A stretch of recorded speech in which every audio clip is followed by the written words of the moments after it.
I stepped out of work and froze. My parking spot, my spot, was empty. No broken glass, no tow notice, nothing. Just asphalt where my 2023 Camry should have been. The same Camry I'd spent 6 years saving for. My chest tightened, my hands trembled as I stared at the space, whispering, no, no, no. But it stayed empty. My first brand new car, finally mine, was gone. I called my parents, hoping for guidance, only to get an answer that knocked the air out of me, and revealed something far worse than theft.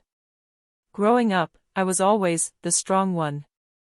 Compliments disguised as praise, reliable, steady, impressive. What no one said was the cost. Being strong meant being the one they could take from repeatedly, because I wouldn't break loudly enough to bother anyone. My name is Graas. I'm 30, a software engineer in Denver. I've spent my life in the quiet shadows between responsibility and invisibility. Outwardly, composed, neat blouse, subtle makeup, calm voice.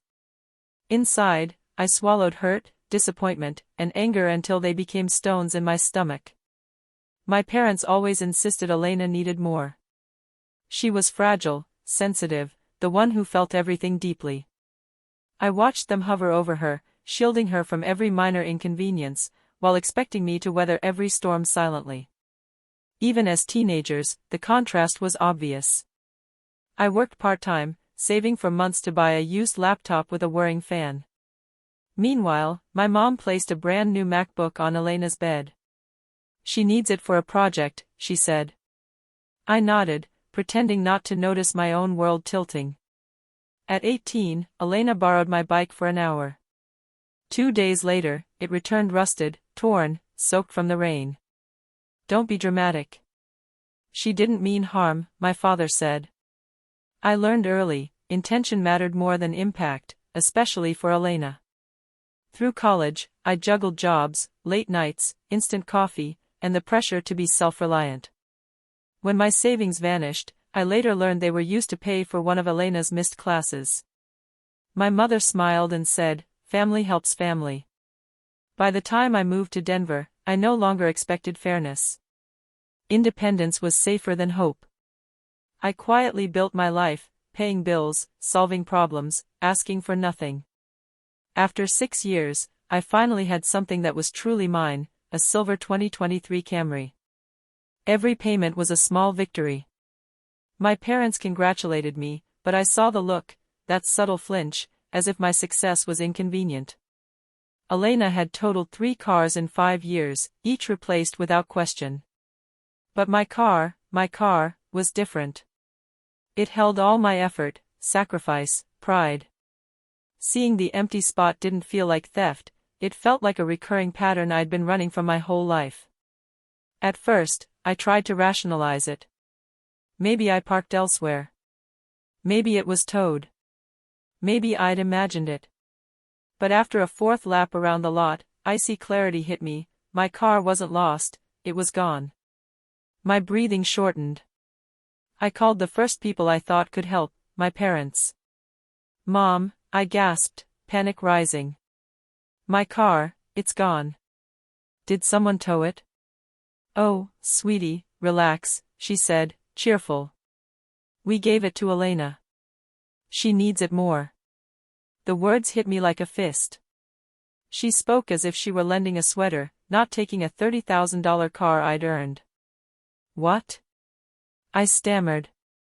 She has her new job. She can't take the bus," my mom said. "You'll manage for a few days. Don't make this bigger than it is." Frozen, I barely heard the world around me, traffic humming, streetlights buzzing, my heart hammering. Then my father spoke, as if he'd been listening the whole time. "It's still in the family. You're overreacting. We all share." I whispered, voice tight, "Remember college? My savings paid for Elena's class." That wasn't helping me. Silence. Then my mother sighed. "Don't start that again. She's trying. She's had a rough time." Rough time, the same decade-long pattern. Images flashed, Elena crying after her first wreck, my parents consoling her. Her second car folded like paper while texting, the third totaled at a party. My parents' reactions, never anger, always protection. And now my Camry, my first new car, was handed to her like a spare pair of shoes. "Mom," I said slowly. "I never gave anyone permission. They took my keys. They took my car. We just borrowed it," she said. "Stop being selfish." Selfish. The word cut deep, familiar like a bruise I thought had healed. Something inside me first bent, then snapped. Years of swallowing anger, of fixing what wasn't mine to fix, of pretending their choices didn't hurt me, all of it hit at once. Every ignored boundary, every time they told me I was strong enough to handle it, I wasn't strong this time. I was shaking with a quiet, cold fury. "Give Elena a few days," my father said. "She'll bring it back." "No," I said. "She won't." My mother's voice sharpened. "Don't do anything reckless, Graas." And there it was, the word that always revealed their true game: family. Family as a shield. Family as an excuse. Family as a leash they counted on me never cutting. For the first time, I saw clearly, I wasn't the strong one. I was the one they assumed would never fight back. Not anymore. I hung up. My mother's voice still echoed, scolding, urgent, but I didn't listen. I whispered to myself, then dialed 911. Officer Ruiz arrived 20 minutes later, the Denver sunset painting everything in orange. Her presence alone made the ground feel steady beneath me. I handed her every document: registration, insurance, proof of payment, fingers trembling. "All under your name?" she asked. "Yes. Completely mine." She nodded, expression tightening slightly. No one had permission to take it. No one. Saying it aloud, clearly, firmly, felt like stepping onto solid ground for the first time. Ruiz photographed the empty spot, glanced at the security cameras, and radioed in a bolo. When she spoke my sister's name into the radio, the air left my lungs. "Family theft is still theft," she said. "The law doesn't make exceptions for feelings." Her words hit harder than the loss itself. My whole life had been built on exceptions, me shrinking so Elena could grow, absorbing consequences she should have faced. For the first time, someone drew a line my family never would. When Ruiz left, the parking lot felt enormous and silent. I sat on the curb, staring at the empty asphalt. This should have felt like victory, reclaiming what was mine, but instead, guilt coiled in my chest. My parents' words replayed: selfish, dramatic, ungrateful. Labels I'd worn since childhood. Back in my apartment, my sanctuary felt strange. Tea tasted metallic. I sat in the dark, city lights flickering against the windows, letting the weight of my decision settle. Reporting family isn't clean or easy. It scrapes at loyalty, at ingrained scripts.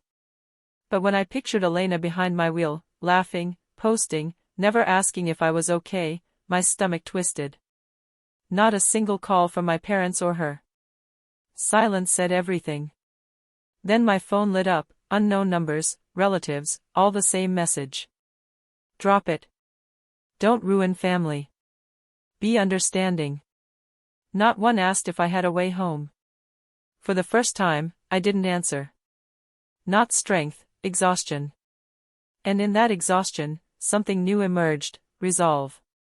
They'd crossed a line. This time, I wasn't erasing it. 3 days later, at my desk, I barely slept, barely ate, suspended between fear and stubbornness. Officer Ruiz's name flashed on my phone. My heart skipped. "We found your vehicle," she said. "Your sister was stopped for speeding near Aurora. The car's impounded." Impounded?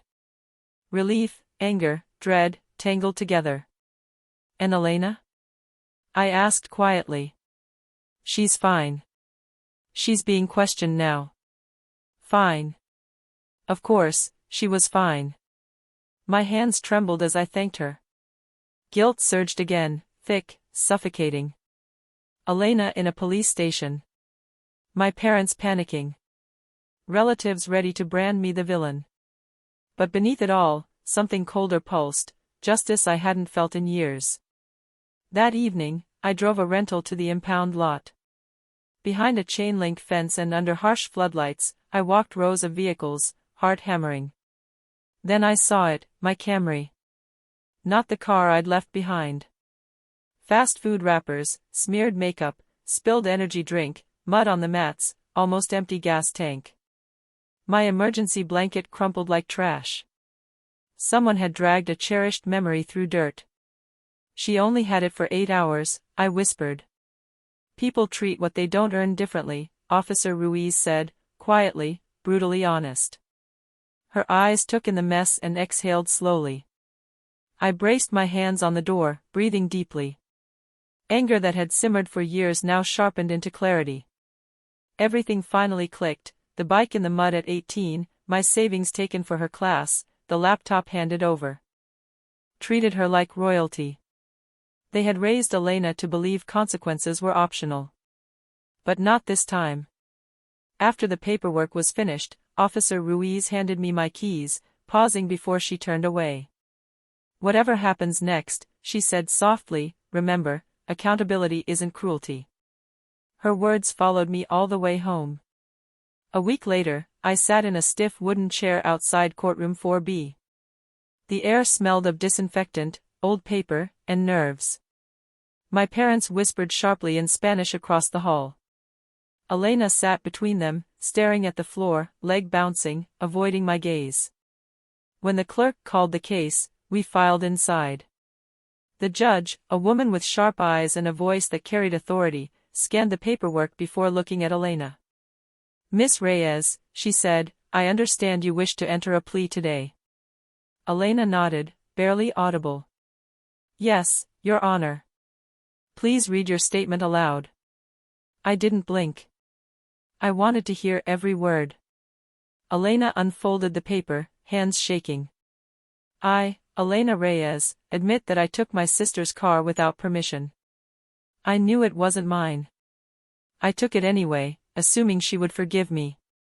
What I did was wrong. I am sorry. For the first time in years, Elena sounded like an adult, not a child cushioned by excuses. The judge nodded. Let the record reflect a guilty plea. I felt my pulse in my throat.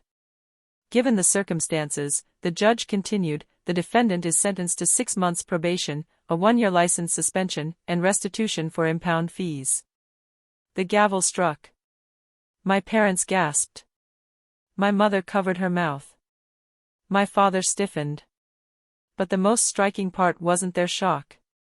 It was how quickly they moved to comfort Elena, shielding her from consequences, even as those consequences finally arrived. They didn't even look at me. As the courtroom emptied, I stood still, letting them pass. Elena walked by, inches from me, face flushed, eyes swollen. She hesitated, as if to speak, but my mother's hand guided her forward. Not now, my mother whispered. Don't let her make it worse. Her, like I was the problem. Like I was the threat. When the door closed behind them, something inside me settled, heavy but firm. I wasn't angry. I wasn't trembling. I felt anchored, like the part of me that had spent decades apologizing for existing had finally breathed its last. Outside, the Denver sky hung gray and low. I walked to my car, the same car that had been stolen, trashed, violated, and ran my fingers along the steering wheel.